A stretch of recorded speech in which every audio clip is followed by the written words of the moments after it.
अस्सलाम वालेकुम नाज़रीन, इनकलाब न्यूज़ के साथ मैं हूं अब्दुल्ला जट। नाज़रीन, आज हम आपको ऐसे मनाज़र दिखाएंगे शायद तारीख़ में आपने कभी ना देखे होंगे।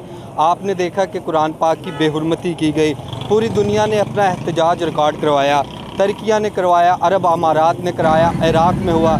लेकिन आज हम आपको पाकिस्तान में दिखाएंगे ऐसे मनाज़र जो आपने कभी तारीख़ में ना देखे होंगे। ये है पाकिस्तान और यहाँ पे एहतजाज रिकॉर्ड करवा रही है तहरीक लब्बैक पाकिस्तान।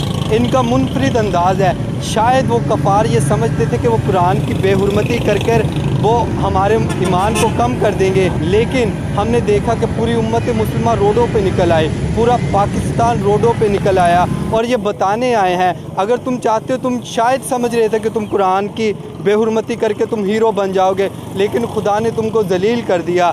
तुम पूरी ज़िंदगी अब अपने घर से बाहर नहीं निकल सकोगे। अगर तुमको निकलोगे तो तुम्हें पता है यहाँ पे सलाहुद्दीन अय्यूबी के जानशीन हैं, यहाँ मुमताज़ कादरी हैं, यहाँ आमिर चीमा है, यहाँ इल्मुद्दीन के वारिस हैं। अगर तुम बाहर निकलोगे हम तुम्हें काट के रख देंगे। और ये पूरी उम्मत मुस्लिमा का पैगाम है। ये लोग आप देख रहे हैं, ये लोग रोडों पर आ गए हैं, क्या हाथ में कुरान का अलम लिए और जाए नमाज लिए। ये बताने आए हैं अगर तुम हमारे दीन की बेहुरमत İşimde Allah, ilimde Allah, zikrimde Allah, fikrimde Allah, aklımda Allah, aşkımda Allah, aslımda Allah, kanımda Allah. Hasbi Rabbi Cellallah, ma fi kalbi gayrullah.